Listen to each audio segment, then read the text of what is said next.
The confirmation email sat in my inbox like a receipt for stupidity. Beachfront condo, 3 bedrooms, 5 nights, paid in full. I'm Daniel Archer, 51 years old, regional operations manager for a freight logistics company that moves containers through the port of Long Beach. Not glamorous work, but it pays well enough that I can book a family vacation without checking my account balance twice. I sent the itinerary on a Tuesday, got responses by Thursday. Sounds great, Dad, from my son Eric. 28, married to Vanessa for 3 years. Works in commercial real estate, or at least that's what he calls cold calling property owners and pretending he has buyers lined up. Can't wait, from my daughter Lily. 26, single. Marketing coordinator for a tech startup that I'm pretty sure doesn't actually produce anything. Even got a thumbs up emoji from Vanessa, which was more communication than I usually received from her. The condo was in Oceanside, not Cabo, not Hawaii, just 2 hours south on the 5, which meant no one had to take time off work, book flights, or make excuses. I specifically chose it for that reason. Low barrier to entry. High probability of follow-through. I left Friday afternoon. Traffic was light for Southern California, which meant I only sat motionless on the freeway twice instead of 5 times. Arrived at the condo around 6. The property manager met me in the parking lot with 2 keys and a laminated instruction sheet about trash pickup and checkout procedures. Beautiful weekend for it, she said. You've got the whole family coming? That's the plan. Well, you picked a great spot, right on the beach. The sunset views are incredible. I nodded, took the keys, watched her drive away in a white Prius with a dented rear bumper. The condo was on the 3rd floor. Elevator took 30 seconds to arrive and wheezed like it had asthma. Inside the unit, everything was beige and inoffensive. Coastal decor, framed photos of seashells, a bowl of decorative driftwood on the coffee table that served no purpose except to take up space. I put my bag in the master bedroom. Checked my phone, no messages. 7 o'clock. Eric and Vanessa said they'd arrive around 7:30. Lily said 8. I walked down to the beach. The sand was cold. The sun hung low over the water, throwing orange light across the waves. A couple walked past with a golden retriever that kept stopping to dig holes. The dog looked happier than both of them combined. By 8 o'clock, I was back in the condo. Checked my phone again. Nothing. I texted Eric. You guys close? 3 dots appeared. Disappeared. Appeared again. Running late. Might be closer to 9. Sorry. I texted Lily. ETA? No dots. No response. At 9:15, I called Eric. Voicemail. Called Vanessa. Voicemail. Called Lily. Straight to voicemail, which meant her phone was off. At 10 o'clock, I opened a beer from the fridge. The property manager had stocked it as a courtesy. Local IPA. Tasted like someone dissolved a pine tree in carbonated water. At 11, I called Eric again. This time he picked up. Hey, Dad. Sorry. Something came up. What came up? Just work stuff. Vanessa's not feeling great either. We're going to have to push this to tomorrow morning. That cool? You paid for tonight. I know. I'm sorry. We'll make it up. Is Lily with you? A pause, just long enough to be noticeable. No. Why would she be with me? I don't know, Eric. Why would she be? Dad, I don't know where Lily is. I haven't talked to her today. Look, I'll call you in the morning, okay? Get some sleep. He hung up before I could respond. I sat on the beige couch and stared at the decorative driftwood. The ocean outside sounded like static. At 11:47 p.m., my phone buzzed. A text. From a number I didn't recognize. No message. Just a photo. I opened it. 7 people. Sitting around a long table, restaurant, upscale, exposed brick walls, Edison bulbs hanging from the ceiling, wine glasses, appetizer plates, everyone smiling. Eric, Vanessa, Lily, 3 people I didn't recognize, and 1 I did, Robert. Vanessa's father, 73, retired cardiothoracic surgeon, lives in a house in La Jolla that's worth more than I'll make in 10 lifetimes. Everyone dressed nice.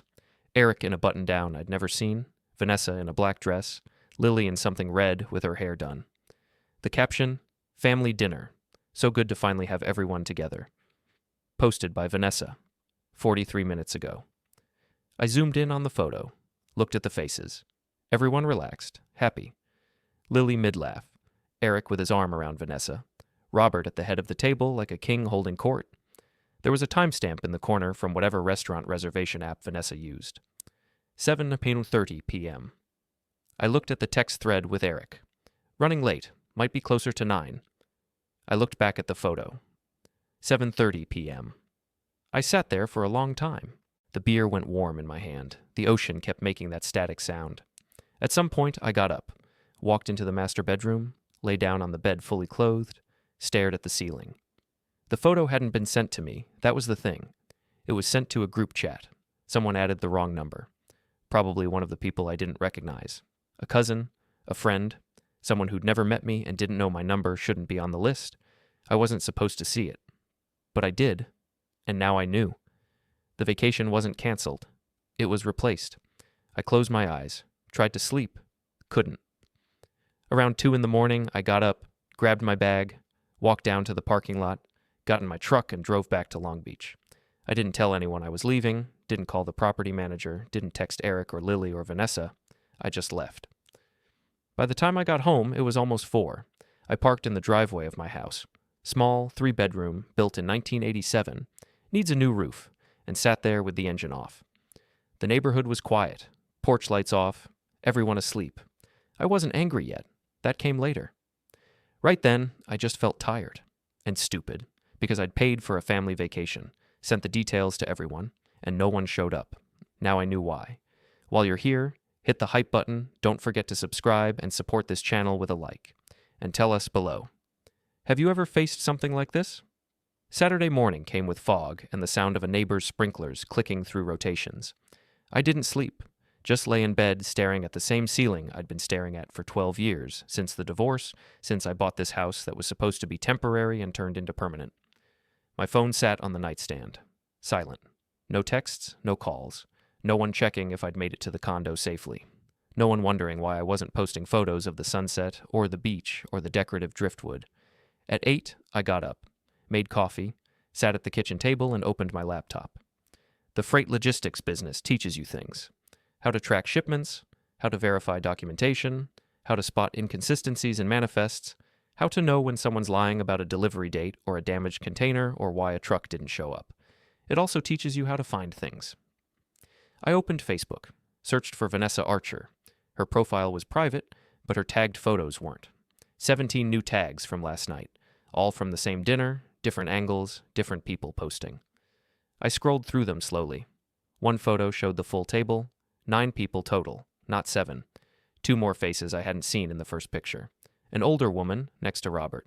His wife, Patricia, so not her. I zoomed in. The woman was younger, 50s maybe, blonde hair, expensive jewelry. Sitting close to Robert. Too close for casual. Another photo showed Eric and Vanessa holding up wine glasses.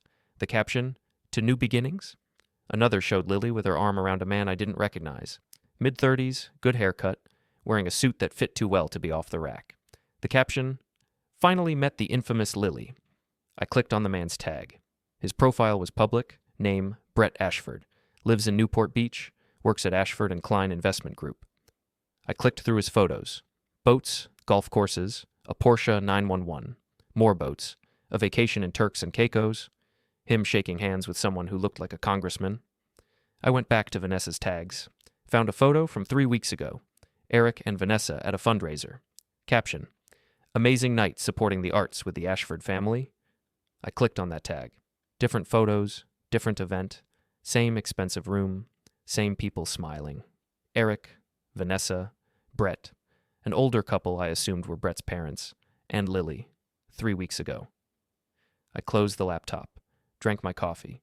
It had gone cold. At 9:30, my phone rang. Eric.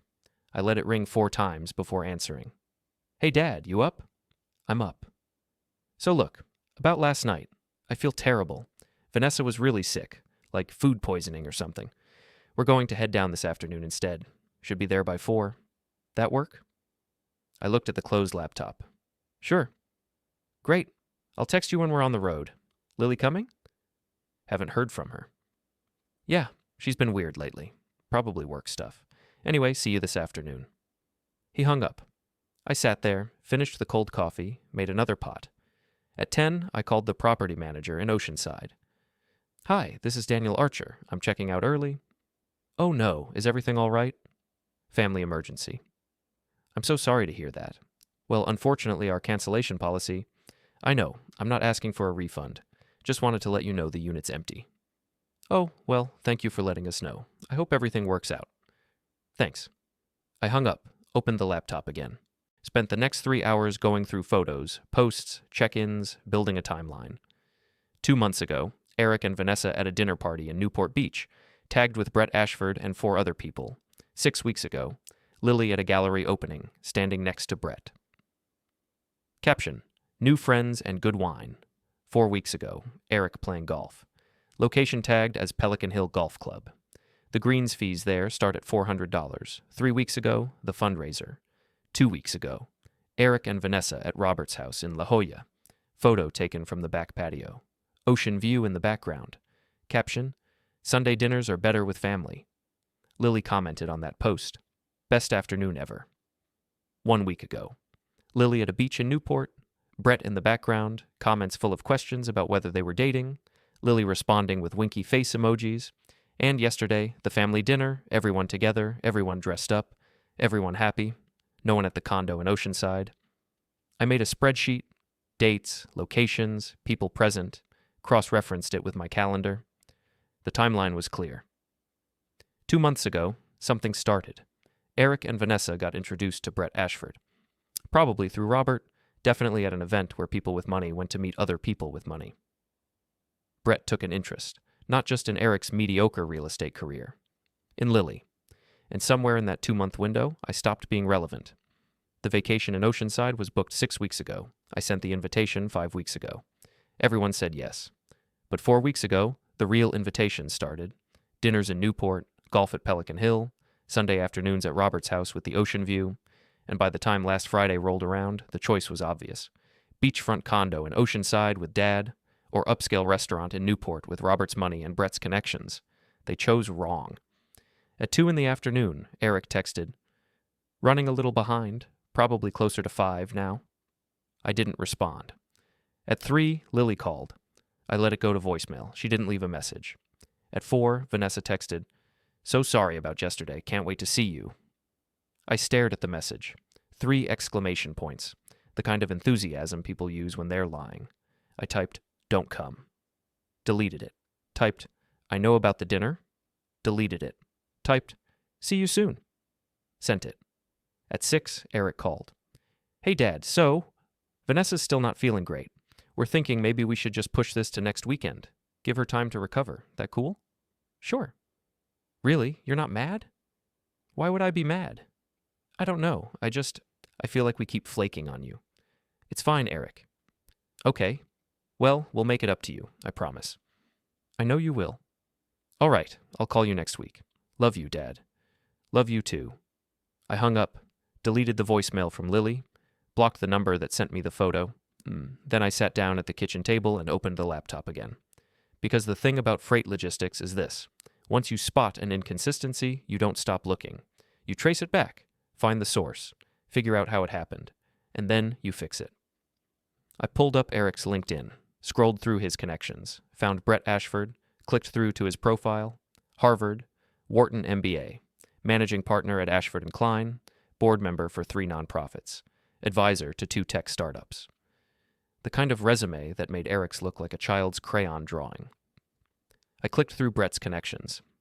Found one that surprised me. Robert Chandler, Vanessa's father. Connected 3 years ago. I leaned back in my chair, stared at the screen. 3 years. Eric and Vanessa got married 3 years ago. I thought about the wedding. Small ceremony. Vanessa's parents paid for most of it. Robert gave a speech about family and new beginnings. I gave a speech about how proud I was of Eric. Robert's speech was longer. I clicked through more profiles, found Ashford & Klein's website, read through their portfolio, real estate acquisitions, commercial development, investment advisory services. One of their listed properties was a mixed-use development in Long Beach. I clicked through to the details. 40-acre site, formerly industrial, being converted to residential and retail space. Projected completion, 18 months. The address looked familiar. I opened Google Maps, typed it in. The site was 3 blocks from the port of Long Beach, 2 blocks from one of our main container yards. I zoomed in, looked at the neighboring properties, recognized 2 of them, both connected to shipping companies we worked with. I went back to Ashford & Klein's website, clicked through their team page, Found Brett's bio. Brett specializes in strategic real estate acquisitions with an emphasis on logistics and supply chain infrastructure. I closed the laptop, stood up, walked to the kitchen window. The neighbor's sprinklers were still clicking through rotations. The fog had burned off. The sky was that flat blue color it gets in Southern California when there's no wind. I thought about Eric. 28 years old, works in real estate, can't close deals, lives in an apartment in Costa Mesa that Vanessa's parents helped them afford. I thought about Brett Ashford, managing partner, Harvard, Wharton, properties worth millions. I thought about Robert, retired surgeon, house in La Jolla, connections all over San Diego County. And I thought about me, 51, regional operations manager, good at my job, know the port inside and out, know which companies ship what, know which properties are zoned for what, know who talks to who, know things that might be useful to someone like Brett Ashford. I picked up my phone, opened Eric's last text. We'll make it up to you, I promise. I stared at it for a long time. Then I went back to the laptop, started making notes. Because the thing about freight logistics is this. You don't just track shipments, you track patterns. You see what's moving, where it's going, who's involved, and once you understand the pattern, you can predict what comes next. Or you can change it. Sunday morning, no church, haven't been in years, spent it the same way I spent Saturday night. At the kitchen table with the laptop open and notes spreading across legal pads like evidence at a crime scene. By noon, I had a clearer picture. Ashford & Klein wasn't just a real estate investment group. They were predators. Their portfolio showed a pattern. Buy undervalued industrial properties near major transportation hubs, flip them to residential or commercial, sell at 3 times the purchase price. They'd done it in Oakland, done it in Seattle. Now they were doing it in Long Beach. The 40-acre site was the centerpiece. But I found 6 other properties within a mile radius, all purchased in the last 18 months, all formerly industrial, all near the port, all worthless unless you knew which shipping companies were planning to relocate their operations. Which I did, because that was my job. I thought about the golf game at Pelican Hill. Eric doesn't golf. Never has. I taught him when he was 12. He spent 2 hours losing balls in the water and complaining about the sun. But suddenly, 4 weeks ago, he's at Pelican Hill. With Brett. I thought about the fundraiser, the dinner party in Newport, Sunday afternoons at Robert's house. Eric wasn't there because Brett liked him. He was there because Brett was shopping for information, and Eric was too stupid to realize he was the product. At 2 o'clock, my phone rang. Lily, I answered. Dad, hi, sorry I didn't call you back yesterday. Work's been insane. It's fine. So, about this weekend. I feel terrible. I really wanted to come, but something came up. What came up? A pause. Shorter than Eric's, but still there. Just work stuff. We're launching a new campaign and the deadlines got moved up. I've been at the office basically nonstop. On a Friday night? Yeah, it's been crazy. Where do you work again? Viral Brand. We're a digital marketing agency. We do social media campaigns, influencer partnerships, that kind of thing. In Newport Beach? No, we're in Irvine. Why? Just wondering. Saw some of your photos. Looked like you've been spending a lot of time in Newport lately. Another pause. This one longer. I mean, yeah, some of our clients are in Newport, and I met someone, Brett. He's really great, Dad. You'd like him. I'm sure I would. Anyway, I'm sorry about the vacation. Can we reschedule? Sure, really. Why wouldn't we? I don't know. You sound different. Just tired. Okay, well, I'll talk to Eric and we'll figure out a weekend that works for everyone. Love you. Love you too. She hung up. I went back to the laptop. Found Viral Brand's website. Scrolled through their client list. Tech startups, fitness brands, a few restaurants. Nothing in Newport Beach. I opened Instagram. Searched for Brett Ashford. His account was public. Recent posts showed all the usual things, boats, golf, expensive meals, and photos with Lily. 6 of them over the last 3 weeks. Comments from his friends. Who's the girl? Looking good, man. About time you settled down. Lily commented on 2 of them. Heart emojis. Inside jokes I didn't understand. I clicked through to Lily's Instagram. Her recent posts told a different story than she just sold me. Thursday night. Photo at a wine bar in Newport. Caption, best weeknight ever. Friday night. The restaurant dinner. The family photo. Her wearing the red dress. Saturday morning. Her coffee on a patio somewhere expensive. Caption, Sunday fun day came early. No mention of work. No mention of deadlines, no mention of being at the office nonstop. Just Brett and Eric and Vanessa and Robert. I closed the laptop, stood up, stretched. My back hurt from sitting in the same chair for too long. The house felt too quiet. No TV, no music, just the hum of the refrigerator and the occasional car passing outside. I thought about calling Eric, asking him directly what the hell was going on, but I didn't, because asking questions means you don't already know the answers, and in negotiations, which this was going to become, information asymmetry is the only advantage that matters. Instead, I went to the garage, dug through boxes stacked against the back wall, found what I was looking for in a cardboard file box labeled Work 2019, Port of Long Beach Master Plan, updated infrastructure maps, shipping company relocation proposals, all stuff I'd kept because you never know when you might need it. I brought the box inside, spread the documents across the kitchen table, spent the next 4 hours cross-referencing Ashford and Klein's property acquisitions with the port's development timeline. Found 5 instances where they had bought properties 3 to 6 months before major shipping companies announced relocations. 5 instances where they couldn't possibly have known about the moves unless someone told them. Someone with inside access, someone like me, or someone like Eric, if Eric had been smart enough to extract the information properly. But Eric wasn't smart enough, which meant Brett was using him to get to someone who was. At 7 o'clock, I made dinner, frozen pizza, ate it standing at the counter. At 8, I opened my work email, scrolled through the last 6 months, found what I was looking for in April. Subject, confidential, proposed relocation timeline. I'd forwarded it to 3 people, my boss, my assistant manager, and myself at my personal email. I opened my personal email, checked the sent folder. The forwarded message was there. Dated April 15th, opened April 30th. From an IP address in Costa Mesa, Eric's apartment. I sat back in the chair, stared at the screen. He'd logged into my personal email, read my work documents, and probably forwarded them to himself before deleting the evidence, except he didn't delete all the evidence. Because most people don't know that email services log IP addresses, or that deleted doesn't mean gone. I checked the other forwarded emails, found 2 more that had been opened from the same IP address, one in May, one in June, both confidential, both containing relocation timelines and shipping company plans, both worth millions of dollars to someone who knew how to use the information. I thought about Thanksgiving 2 years ago, Eric asking to use my computer because his phone died, me saying, sure, go ahead, him spending 20 minutes in my office. I thought about Christmas last year, him visiting for 3 days, my laptop sitting on the kitchen table, my email always logged in because I never thought I needed to log out. I thought about how easy it would have been, and how stupid I'd been. The pizza tasted like cardboard now. I threw the rest away. At 9, I called my assistant manager, guy named Phil, been with the company 18 years, knows the port better than anyone. Phil, it's Daniel. Hey boss, what's up? Need a favor. You remember that master plan we worked on in April? The relocation timeline? Yeah. Why? Did you share it with anyone outside the office? No, that was confidential. You said to keep it internal. What about digital copies? Backups? Everything's on the company server, encrypted. You think there's a leak? Just being careful. Can you pull the access logs for those files? See who opened them and when? Sure.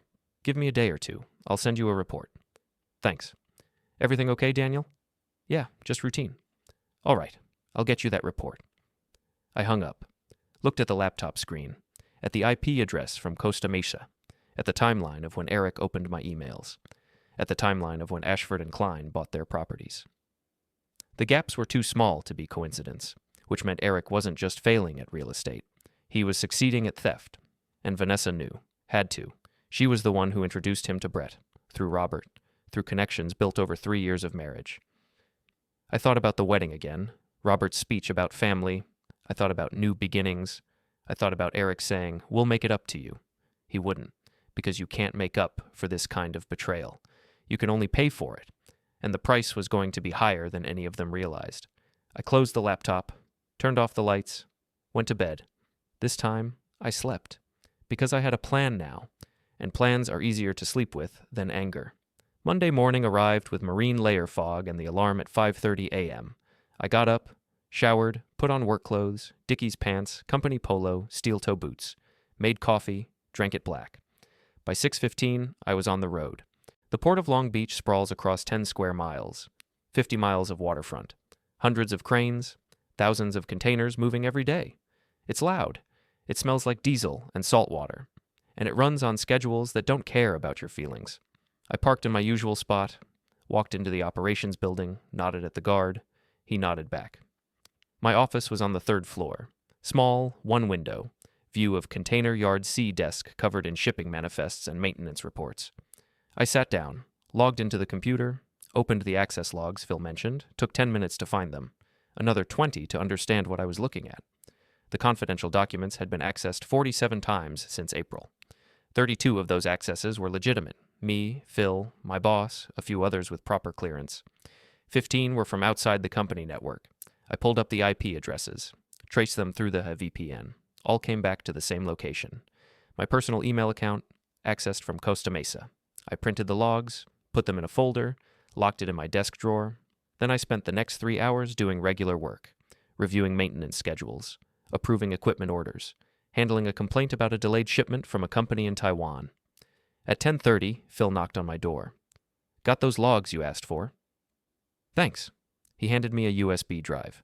"Everything's on here, dates, times, IP addresses. You want me to dig deeper?" "No, this is good." "You sure everything's okay?" "Yeah, just routine." Phil looked at me the way people do when they know you're lying but don't want to push. "All right, let me know if you need anything else." He left.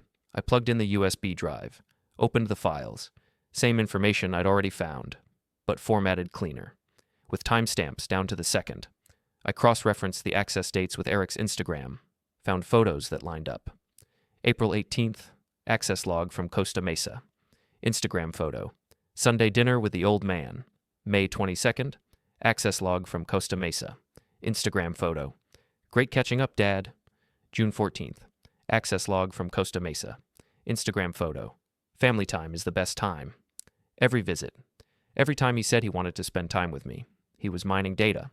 I closed the files, ejected the USB drive, put it in the drawer with the printed logs. At noon, I left the office, drove to a FedEx print shop 3 miles away, used their computer to create a new email account, something generic, no connection to my name. And then I drafted an email to Robert Chandler. Subject, confidential, regarding your son-in-law, no message. Just attachments, access logs, timestamps, IP addresses, screenshots of the confidential documents Eric had stolen, screenshots of Ashford and Klein's property acquisitions with dates highlighted. I didn't send it, not yet, because timing matters. Instead, I saved it as a draft. Logged out, drove back to the port, spent the afternoon in meetings, budget review, safety protocol updates, someone asking if we could speed up a shipment for a client willing to pay extra. The answer was no, but I said I'd see what I could do. At 5, I left, drove home, made dinner, chicken and rice, ate while standing at the counter again. At 6, Eric called. "Hey, Dad, how's it going?" "Fine. You?" "Good. Really good, actually. I think I'm about to close a big deal, like career-changing big." "That's great." "Yeah. Brett's been helping me out, introducing me to people, giving me advice. He's a really good guy, Dad. You should meet him." "Maybe." "Anyway, I wanted to talk to you about something. You know that development project near the port? The one Brett's company is working on?" "I've heard about it." "Right. Well, he asked me if I knew anyone with inside knowledge about shipping logistics, like someone who could help them understand how the port operates. I told him you've been there forever." "That's true." "So I was thinking, maybe you guys could meet up, like unofficial, just coffee or something. He'd probably pay you as a consultant. Good money." I didn't say anything. "Dad, you there?" "I'm here." "What do you think?" "I think Brett should hire a logistics consultant. Plenty of them available." "I know, but he specifically wants someone with your experience, someone who knows the Long Beach port inside and out." "Why?" "What do you mean, why? Because you're the best." "Why does Brett want to meet me, Eric?" A pause, longer this time. "I just told you, he needs expertise. He needs information. Dad, come on, this could be really good for both of us. He's talking about bringing me on as a partner if this deal goes through. This could change everything for me and Vanessa. I'm sure it could." "So you'll meet with him?" "I'll think about it." "Seriously? That's it?" "That's it." "Dad, this is important." "I know." "Then why are you being like this?" "Like what?" "Difficult." I almost laughed. "I'll call you later, Eric." Wait. I hung up, sat at the kitchen table, looked at the phone. It rang again 5 minutes later. Vanessa. I let it go to voicemail. She left a message. Hi, Daniel. It's Vanessa. Eric told me about the consulting opportunity. I think it would be amazing for you. Brett is a really great guy, very professional, and the money would be incredible. Please call me back so we can talk about it. I deleted the message. At 7:30, Lily called. I answered. Dad, what's going on? Nothing. Eric said you're being weird about meeting Brett. I'm not being weird. I said I'd think about it. Why wouldn't you want to meet him? This could be really good for Eric, and for you. You could make some extra money. I don't need extra money. Everyone needs extra money, Dad. I'm doing fine. That's not the point. The point is, this is a good opportunity, and you're acting like it's some kind of trap. Is it? What? No. God. Why would you say that? Just asking. Dad, seriously, what's wrong with you? Ever since that vacation thing, you've been acting strange. Strange how? I don't know. Distant, cold, like you're mad at us or something. I'm not mad. Then prove it. Meet with Brett. Do this for Eric. Please. I didn't say anything. Dad? I'll think about it. That's what you said to Eric. I know. She sighed, long and dramatic, the way she used to when she was 16 and I said she couldn't borrow the car. Fine. Whatever. Call me when you're ready to stop being difficult. She hung up. I put the phone down, stared at it. They were coordinating. That was clear. Eric calls first. Vanessa leaves a message. Lily follows up. A full court press, which meant Brett was getting impatient. I opened the laptop, checked Ashford and Klein's website, looked at the 40-acre development project. Phase 1 was scheduled to break ground in 3 months. Phase 2 depended on securing adjacent properties. Phase 3 required rezoning approval from the city. All of it required information they didn't have. Information I did. I thought about Eric's call. Career-changing big. I thought about Vanessa's message. The money would be incredible. I thought about Lily. Do this for Eric. None of them asked how I was doing. None of them mentioned the vacation. None of them apologized for lying. They just wanted something. Again. I closed the laptop, went to the garage, found an old toolbox on a shelf, opened it. Inside were things I'd kept from when I worked construction before the port hired me, a measuring tape, wire strippers, a voltage tester, and a small recorder, the kind electricians use to note measurements on job sites. I brought it inside, tested it, still worked, put it in my pocket. Then I called Eric back. Dad, hey, did you think about it? Yeah, I'll meet with Brett. Really? That's great. When works for you? He can pick the time. I'm flexible. Awesome. I'll text you the details. Thanks, Dad. This means a lot. I'm sure it does. I hung up, sat back in the chair, waited. 10 minutes later, Eric texted, Brett can meet Wednesday at 10 a.m., Ashford and Klein offices in Newport Beach. I'll send you the address. I texted back, see you then. But I wouldn't just be seeing Brett. I'd be collecting evidence. Because in freight logistics, you don't just track shipments. You track patterns. And once you understand the pattern, you can disrupt it, or destroy it. Wednesday morning, left the house at 7:30 to avoid traffic. Still hit traffic. The 405 North was a parking lot. Arrived in Newport Beach at 9:40, 20 minutes early.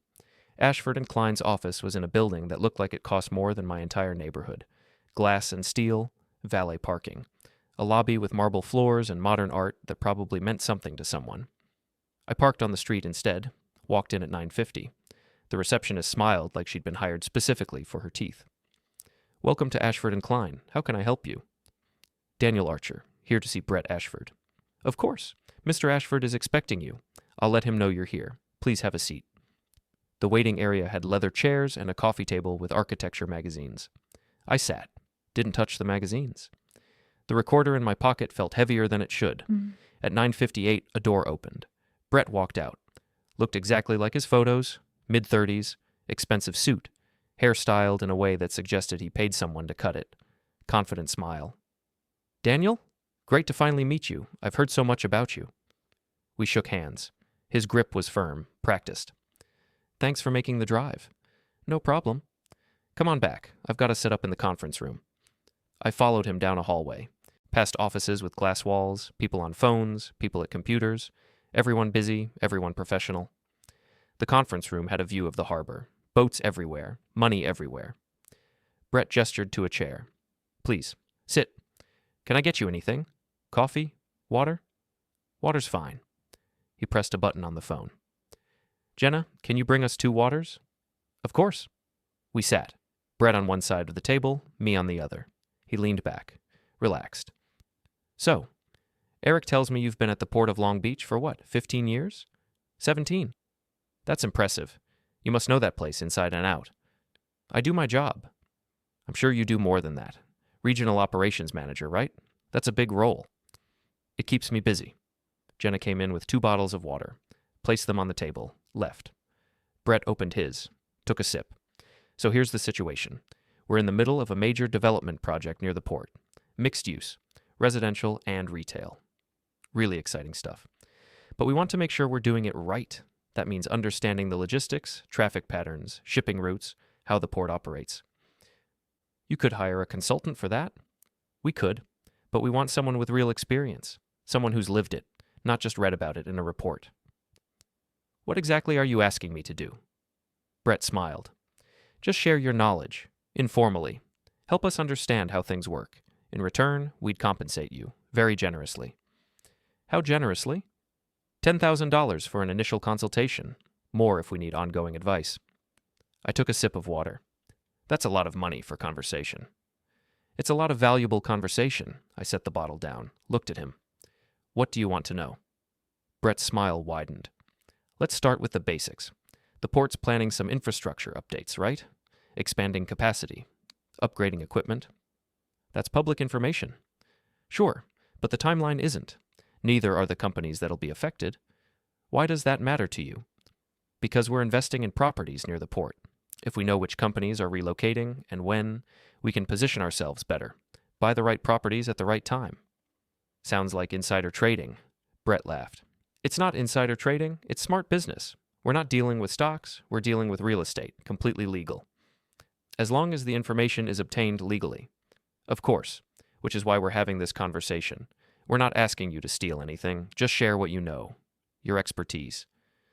I leaned back in the chair, thought about the recorder in my pocket. You mentioned Eric would benefit from this?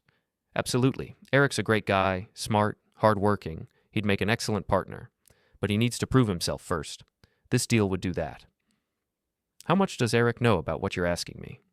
Brett hesitated, just for a second, but it was there. Eric knows we're talking. He knows we need your expertise. The details are between you and me. So he doesn't know you're asking for confidential information? I wouldn't call it confidential. I'd call it professional insight. What would you call it if someone found out? Brett's smile didn't change, but his eyes did. Found out what? That we had a conversation? That we paid you for consulting? There's nothing to find out. This is completely above board. As long as I don't mention the part where you want relocation timelines and shipping company plans. I think you're misunderstanding the ask, Daniel. I don't think I am. Brett set his water bottle down, leaned forward. Look, I get it. You're being careful. That's smart. But let me be clear, we're not asking you to do anything illegal. We're asking you to share information that will help us make better business decisions. Information that, frankly, you probably share with colleagues all the time. The only difference is we're paying you for it. And if I say no, then you say no. No hard feelings. Eric will be disappointed, but he'll understand. Will he? Of course. Why wouldn't he?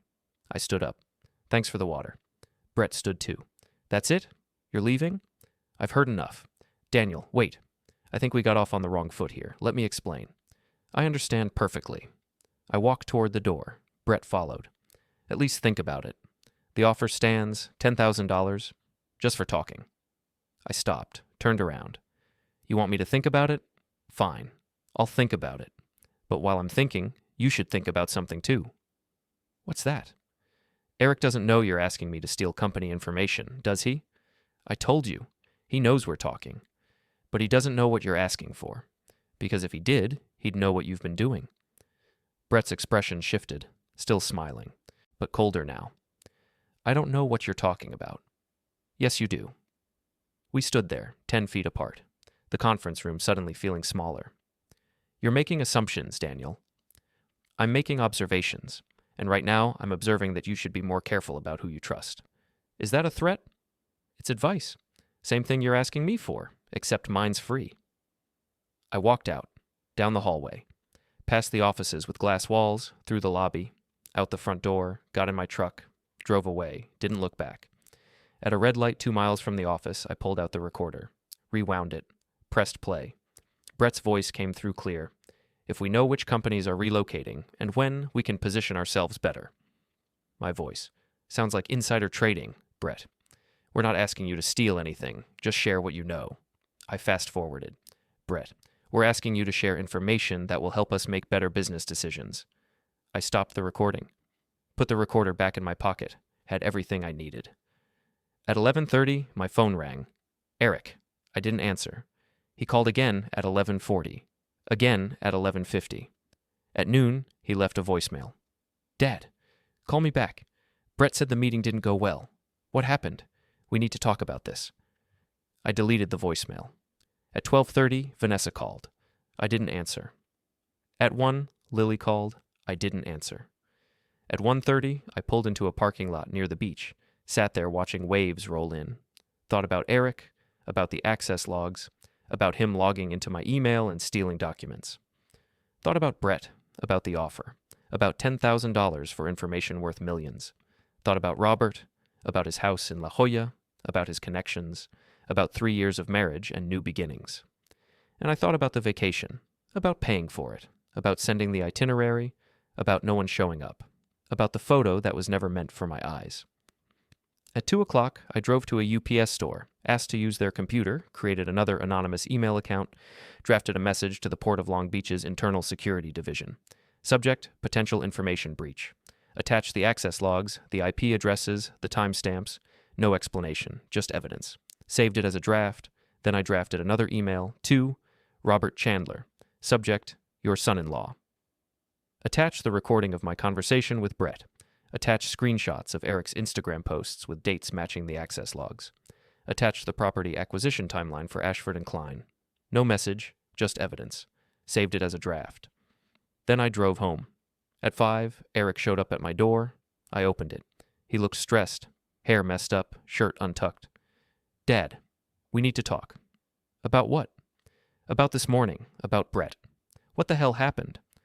Nothing happened. We had a conversation. He said you accused him of asking you to steal information. I didn't accuse him of anything. I just stated what he was asking for. He was asking for consulting advice. Is that what you call it?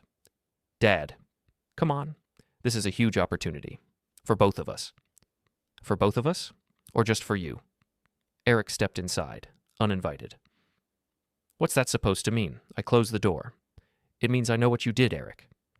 What are you talking about? The emails, the documents, the access logs. His face went pale. You logged into my personal email multiple times. You read confidential work documents. You forwarded them to yourself. Then you deleted the evidence, or at least you tried to. Dad, I can explain. Then explain. He stood there, opened his mouth, closed it. I needed help. With what? With my career. I was failing, Dad. I couldn't close deals. I couldn't make money. Vanessa's parents kept asking when I was going to get a real job. I was desperate. So you stole from me. I didn't steal. I just borrowed information. You stole from my company. That's a felony. Nobody got hurt. I got hurt, Eric. You used me. You lied to me. You came to my house, ate my food, pretended to care, and the whole time you were mining data. I'm sorry. No, you're not. You're sorry you got caught. There's a difference. He ran his hand through his hair. What are you going to do? I don't know yet. Dad, please, if this gets out, I'm done. Vanessa will leave me. I'll lose everything. You should have thought about that before. I know, you're right. I screwed up. But please, don't report this. I'll make it right. I promise. How? I don't know, but I will. Just give me a chance. I looked at him, at my son, 28 years old, standing in my living room, begging. Get out. Dad, get out of my house, Eric. Please, now. He stood there for another moment, then turned, walked to the door, stopped. I really am sorry. I'm sure you are. He left. I closed the door, locked it, stood there for a long time. Then I went to the kitchen, opened the laptop, logged into the anonymous email account, looked at the 2 draft messages, one to Port Security, one to Robert. My finger hovered over the send button. not yet. Because timing matters, and I wasn't done. Thursday morning, I called in sick. First time in 3 years. Phil asked if I was okay. I said I'd be fine. Just needed a day. Spent the morning at the kitchen table, laptop open, coffee going cold, made a list, handwritten, the kind that doesn't leave digital traces. At the top, assets. Everything Eric and Vanessa owned, or thought they owned. The apartment in Costa Mesa. Lease signed by both of them. Deposit paid by Robert. Vanessa's name on the lease. Eric's income, what little there was, barely covered utilities. The car. Leased BMW 3 Series. Vanessa's name. Robert's credit backing it. Credit cards. 3 of them. All opened after the wedding. All showing high balances. All with Robert as co-signer. Vanessa's job. Marketing director for a cosmetics company Robert invested in. Salary. $80,000 a year. More than Eric made by double. Eric's job. Independent contractor, commercial real estate. Income last year, according to LinkedIn, $42,000. Reality, probably half that after expenses. Below assets, I wrote leverage points. Robert. Everything traced back to him. Money, connections, Brett. The dinner that replaced my vacation. He was the spider in the web. Cut the web, the spider falls. Vanessa. Smart enough to play the game, not smart enough to hide it. Her Instagram was a roadmap of deception. Photos, tags, locations, comments, all evidence. Brett. Overconfident, sloppy. Recorded himself soliciting confidential information. Probably did it before. Probably would do it again. Eric. The weak link. Already cracking. Showed up at my door yesterday looking like he hadn't slept. Would crack further under pressure. Lily. The wild card. Dating Brett. Probably didn't know the full scope, but complicit enough to lie about why she missed the vacation. Could be flipped or destroyed. Hadn't decided yet. Below leverage points, I wrote objectives. 1. Expose the theft. Make sure everyone knows Eric stole company information. 2. Destroy the deal. Make sure Ashford and Klein's development project fails. 3. Cut the money. Make sure Robert stops funding Eric and Vanessa's life. 4. Create consequences. Real ones. The kind you can't apologize away. Below objectives, I wrote timeline. Week 1. Gather final evidence. Document everything. Build an airtight case. Week 2. Deploy Phase 1. Send information to port security. Let them investigate Eric's access logs. Week 3. Deploy Phase 2. Send information to Robert. Let him see what his investments bought him. Week 4. Deploy Phase 3. Watch everything collapse. I stared at the list. Added one more line at the bottom. Week 5. Move on. Because revenge isn't about dwelling. It's about closure. And closure requires finality. At noon, I drove to the port. Didn't go to my office. Went to the security building instead. Asked to speak with the chief of security, guy named Tom Brennan, ex-Navy. Been with the port for 20 years. He came out to the lobby, shook my hand. Daniel, what brings you here? Need to talk, privately. He led me to his office. Small, functional. Walls covered in security camera feeds and procedure manuals. What's going on? I handed him a USB drive. Access logs. Someone's been accessing confidential company documents through my personal email. He plugged it into his computer, opened the files, scrolled through, face getting harder with each line. This is from your account? Yes. And you didn't authorize these accesses? No. Do you know who did? I have suspicions. Care to share? My son. Tom looked up. Eric? Yeah. Jesus, Daniel. I know. He scrolled through more logs. These are port relocation plans, infrastructure updates, shipping company timelines. Someone could make a lot of money with this information. Someone has. I showed him the Ashford and Klein property acquisitions, the timeline, the correlations. Tom leaned back in his chair. This is serious, like FBI serious. I know. Why are you bringing this to me instead of going straight to the police? Because I want the port to handle it first. Internal investigation. Let the facts speak for themselves. If it goes external after that, fine, but I want it documented properly. Tom nodded slowly. You understand this will destroy your son. He destroyed himself. Fair enough. Tom ejected the USB drive, handed it back. I'll open a formal investigation. It'll take a few weeks. We'll need to interview you, probably others. And if we confirm what these logs suggest, we'll have to report it to law enforcement. I understand. You sure about this, Daniel? Once I start this process, there's no stopping it. I'm sure. All right. He made a note on a pad. Expect a call from me tomorrow to schedule your formal statement. Thanks, Tom. Don't thank me. This is going to get ugly. I stood up, shook his hand, left, drove home feeling lighter than I had in days. At 3 o'clock, my phone rang. Lily, I answered. Dad, what the hell did you do? What are you talking about? Eric just called me. He's freaking out. Says you reported him for something. I reported an information breach. If Eric's involved, that's his problem. You reported your own son? I reported a crime. He made a mistake, Dad. He didn't mean to hurt anyone. He stole confidential company information. That's not a mistake. That's a felony. It was just some emails. Those emails were worth millions of dollars to someone, and now there's going to be an investigation. Can't you stop it? No. Dad, please. He's your son. He should have thought about that before he used me. Silence. Long enough that I thought she'd hung up. Then, you've changed.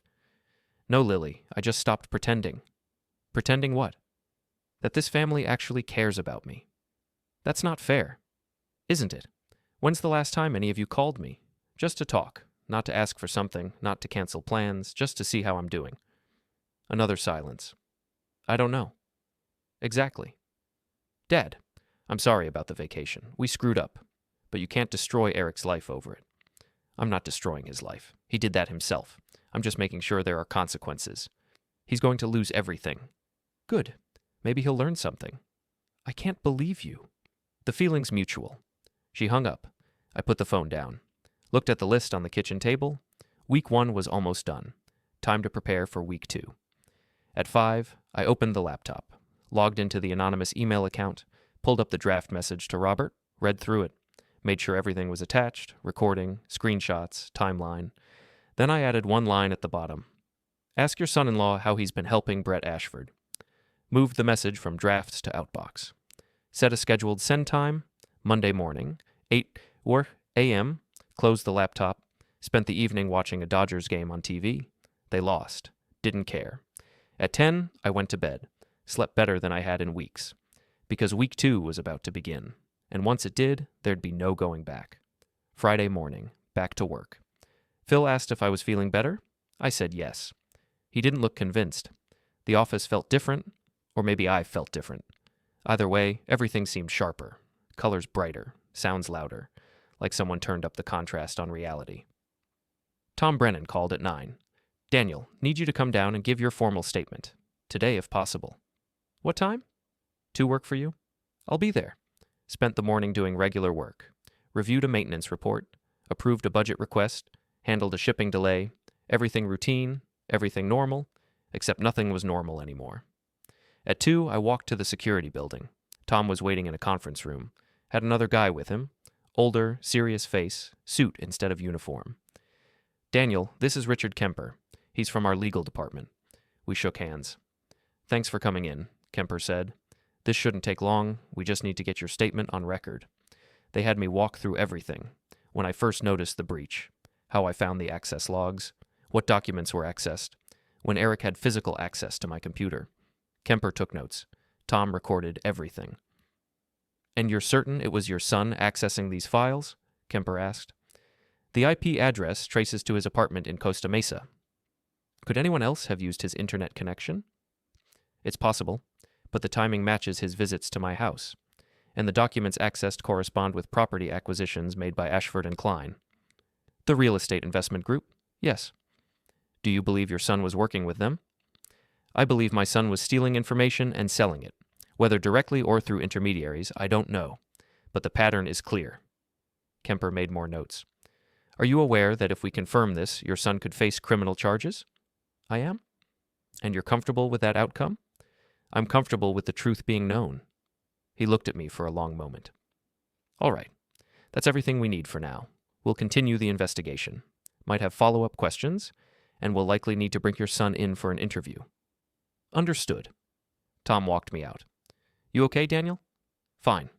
This can't be easy. It's not, but it's necessary. He nodded. I'll keep you updated. I left. Drove home, got there by 3:30. Eric's car was in my driveway. He was sitting on the front step, looked worse than last time. Unshaven, eyes red, clothes wrinkled like he'd slept in them. I parked. Got out. Dad, we need to talk. I already talked. To Port Security. This morning. His face went white. You gave a statement? I did. How could you? Pretty easily, actually. I'm your son. And you're a thief. He stood up, hands shaking. You're going to ruin my life over this? I'm not ruining anything. You did this to yourself. I made a mistake. You made a choice. Multiple choices.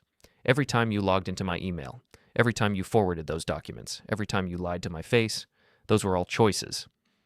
I'll pay you back. Whatever you lost. I'll make it right.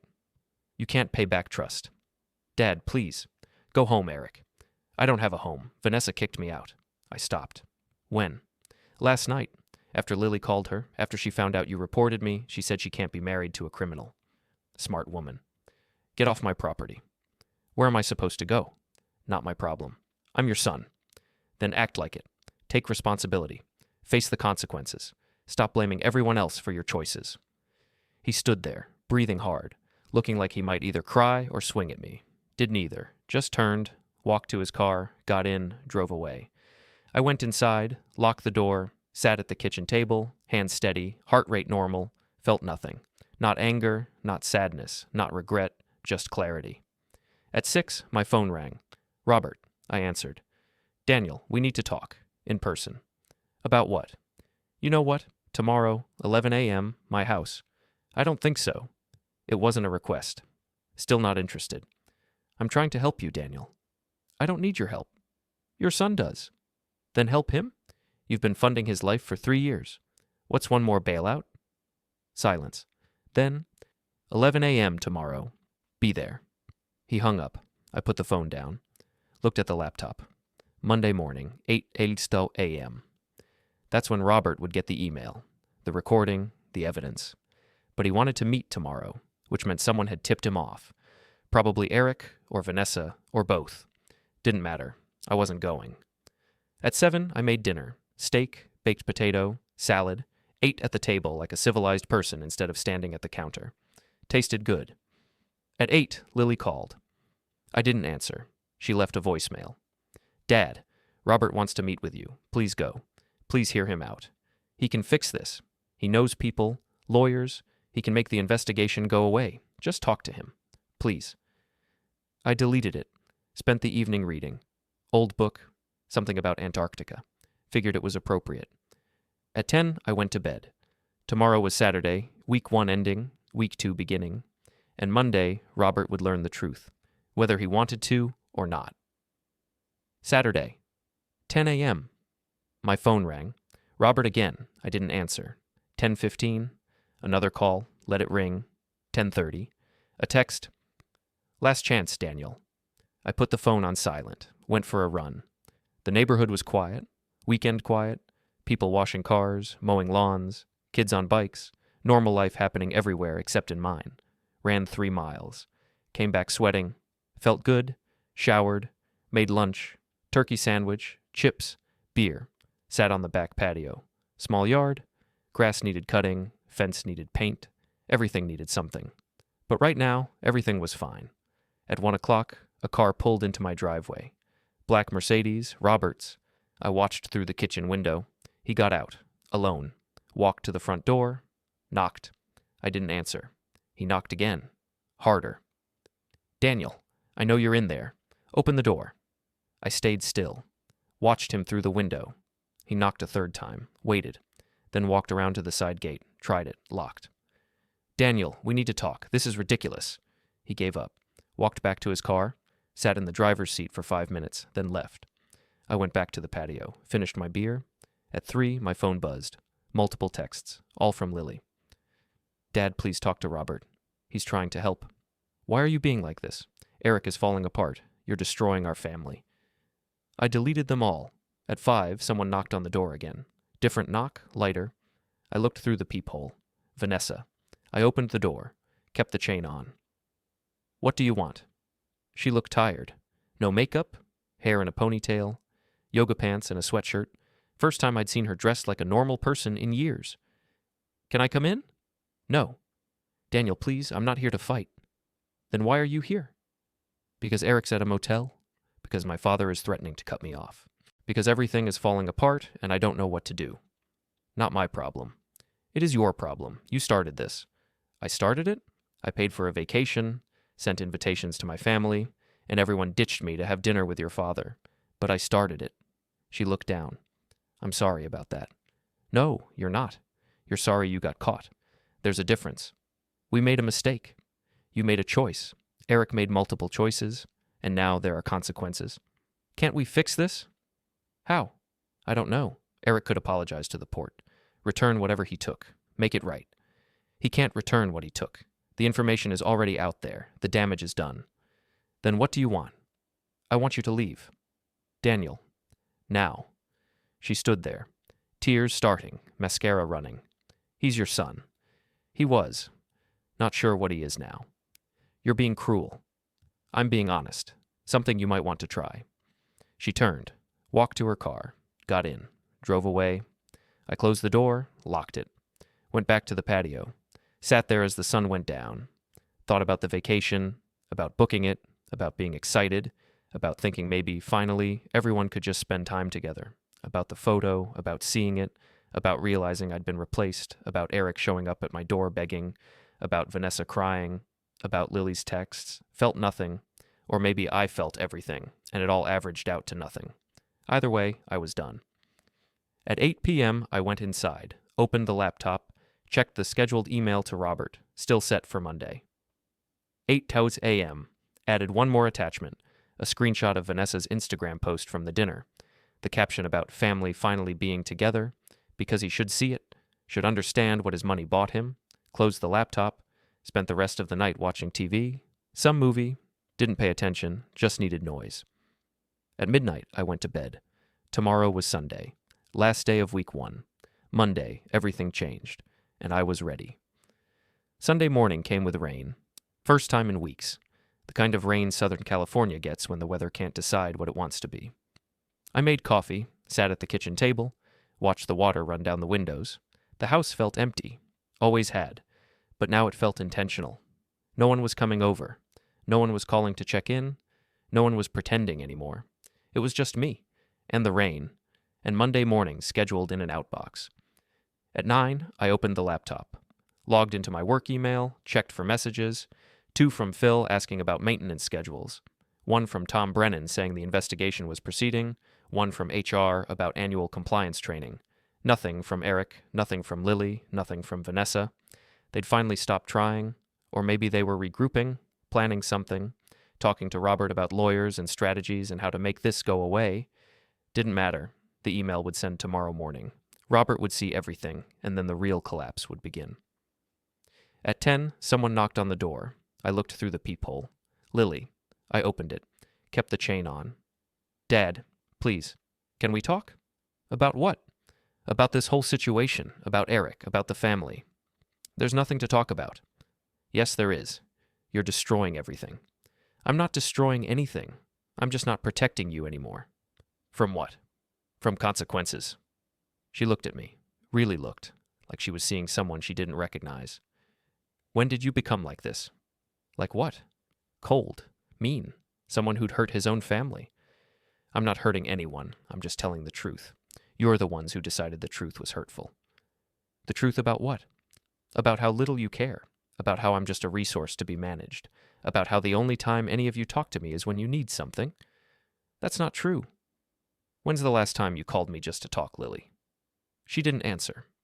When's the last time you visited without wanting something? When's the last time you remembered my birthday? When's the last time you asked how I'm doing? You can't remember. None of you can? Because it's never happened, not in years.